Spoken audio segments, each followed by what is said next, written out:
Chapter 2. Why Eusebius left Bithynia for his new parish in Philippi. Clement, how much I love Philippi. Glory be added to glory that I am once again the centre of congregational esteem. Phoebe of Phrygia bought us a squab and honey casserole for dinner last Thursday. Hiram of Hellespont gave us an expensive scroll of the Septuagint. Publius the paralytic did his part by bringing us 17 sheets of high-grade Egyptian papyrus for the epistle I must write. There is no church like a new church. So far, in a single month of serving the congregation, I've been given new toga, new tunic, and a pair of Nubian lizard sandals. There was a grand reception where everyone brought snacks to the atrium for koinonia and kippers. Yes, I am loved here in the city of Philippi. How well I remember my last year in Bithynia. It was not pleasant, I can assure you. I only served the church as pastor for 18 months, but it was a stormy year and a half. There was a brother named Severus who wanted his son, Constantius, to be ordained as a deacon, and the church refused to comply. Constantius had little about his lifestyle that seemed to merit his name. He not only kept late hours with wineskins, but it was generally agreed upon that his chariot was often parked in front of the Puellae Bonorum Temporum, or, as the Romans say, good time girls. He was churlish and roguish and loose with the opposite sex, but this virtue was his. He never missed church on Sunday. Still, his father Severus wanted to see him as a deacon.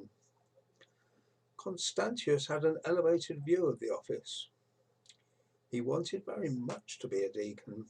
He spoke of this as being crowned as a deacon, whereas it's proper to refer to it as being ordained as a deacon. There were some other things that he seemed quite muddled about in his understanding. He felt that deacons should be given clerical deductions in the markets of Bithynia. He also desired to avoid the Roman military conscript and receive certain compensations like tax credits of one kind or another. He did not seem to understand the concept of servanthood.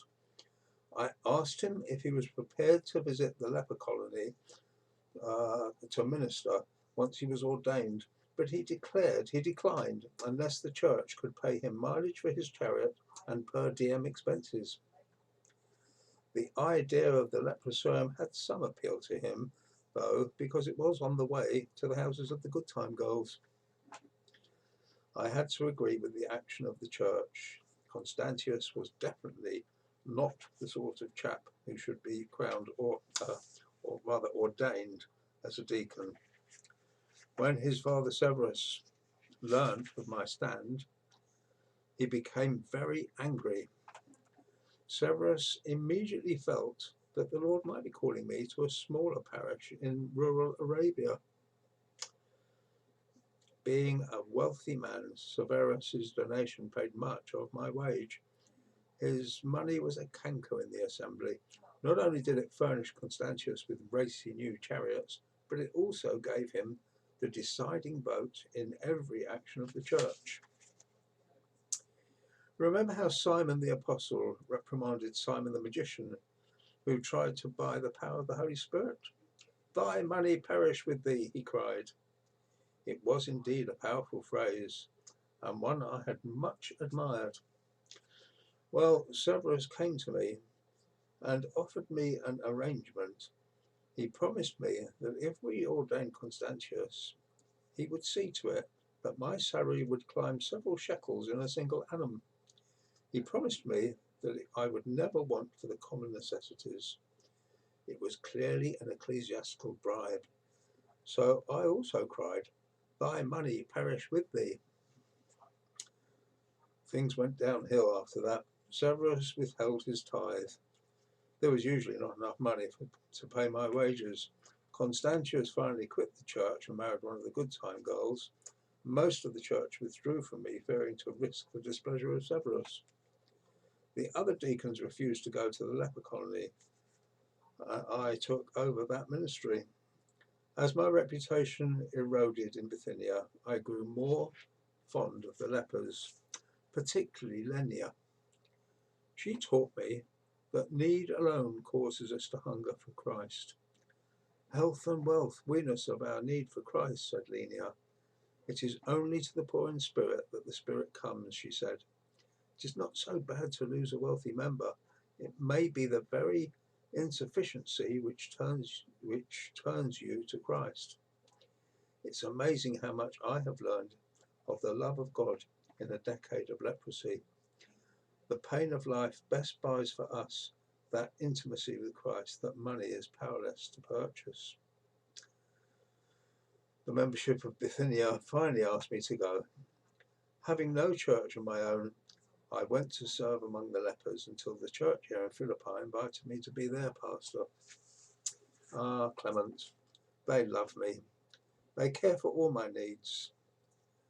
But yesterday I was confronted by Coriolanus, who has been a member of the church here in Philippi for 30 years. He has a daughter he would like to see as a deaconess.